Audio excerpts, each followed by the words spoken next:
बोलिए गायत्री माता की जय।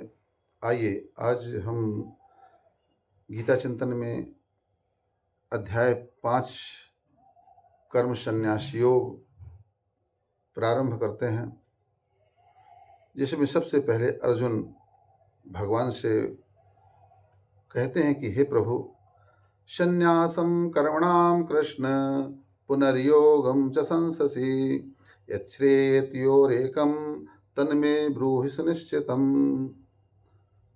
कहते हैं कि अर्जुन की हे प्रभु, अगर कर्म संन्यासी अगर श्रेष्ठ है तो फिर मुझे भयानक कर्म में क्यों लगाते हैं। कभी आप जो है कर्म संन्यास की और फिर कभी कर्मयोग की प्रशंसा करते हैं। इसलिए दोनों में जो मेरे लिए भली भांति निश्चित कल्याणकारक साधन हो वह आप मुझसे कहिए। अक्सर व्यक्ति अपनी कमजोरी के अनुरूप ही मार्ग को चुन लेता है। जैसे घर में अब व्यक्ति गृहस्थ में जाता है, गृहस्थ में जाने के बाद में जब तरह तरह की समस्याएं गृहस्थ में आती हैं, पत्नी की अलग फरमाइश, बच्चों की अलग फरमाइश, परिवार की, समाज की अलग जिम्मेदारियां, और जब वह जिम्मेदारी को नहीं उठा पाता है तब वह जो है सोचता है कि क्या करें, इससे अच्छा बढ़िया श्रेष्ठ यही कि संन्यास ले लो, बाबा बन जाओ। बाबा बन जाओगे तो फिर कुछ करना नहीं पड़ेगा, जो है कोई भी दो रोटी और लंगोटी कहीं भी मिल जाएगी।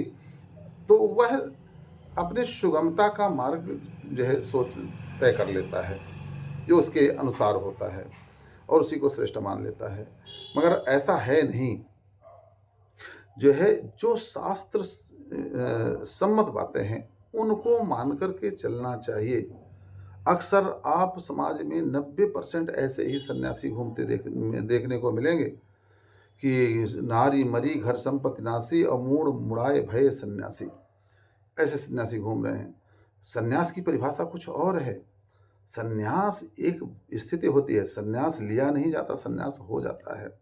जैसे कहते हैं ना, प्यार किया नहीं जाता हो जाता है, वैसे सन्यास लिया नहीं जाता हो जाता है। तो भगवान भी वही बात कहते हैं, सन्यासः कर्म योगश्च निःश्रेयस्करा बुभौ तयोस्तु कर्म सन्यासात् कर्म योगो विशिष्यते गेयः स नित्य सन्यासी यन दृष्टि न कांक्षते निर्द्वंदो ही महाबाहो सुखम बंधात् प्रमुच्यते। हे अर्जुन, कर्म संन्यास और कर्म योग दोनों ही परम कल्याणकारक हैं, मगर कर्म संन्यास से कर्म योग तो मुझे श्रेष्ठ लगता है, क्योंकि यह साधन में सुगम है। कर्म से संन्यास लेना इतना आसान नहीं है। आगे भगवान कहेंगे कि नहीं कस्य क्षणम अवजात तिष्ठत् कर्म कृत। एक मिनट भी कोई बिना कर्म के रह नहीं सकता है। कुछ ना कुछ कर्म तो करना ही पड़ेगा। कुछ ना कुछ तो व्यक्ति हर समय कर्म करता ही है। कुछ नहीं तो बैठा है तो बैठने का कर्म तो हो रहा है। तो कर्म से संन्यास लेना ये इतना आसान नहीं होता है। कुछ ना कुछ कर्म तो कर्म संन्यास से कर्म योग जो है साधन में सुगम, क्योंकि हम कर्म योग जो है भगवान का भाव रखते हुए, भगवत भाव से हम जब परिवार में, समाज में रह करके कर्म करते हैं तो हमारा कर्म योग बन जाता है। और सन्यासी तो वही है, यन दृष्टि न कांक्षति, जो सन्यासी वही है जो न किसी राग से राग है और न द्वेष है, द्वंद्वों से रहित है, और वही संसार बंधन से मुक्त है। कबीरा खड़ा बाजार में मांगे सबकी खैर, ना काहू से दोस्ती ना काहू से बैर। इस संसार में दोस्ती में भी बंधोगे और दुश्मनी में भी बंधोगे। दोस्ती से कर्म करोगे तो कर्म जो है अपवित्र हो जाएगा, और दुश्मनी से कर्म करोगे तो भी कर्म अपवित्र हो जाएगा, क्योंकि दोनों में ही सहज कर्म नहीं होते, सहज भाव नहीं होता है। और जब तक सहज भाव, सहज कर्म ना हो, राग और द्वेष से प्रेरित होकर के कर्म हो, तो फिर तो भैया जो तो बंधन के हेतु बन जाएंगे। इसलिए सन्यासी वही है जो कि न किसी से राग है, न किसी से द्वेष है, सबके कल्याण के लिए, अपने कल्याण के लिए, आत्म कल्याण के लिए, समाज कल्याण के लिए सदा वह कुछ ना कुछ करता रहता है।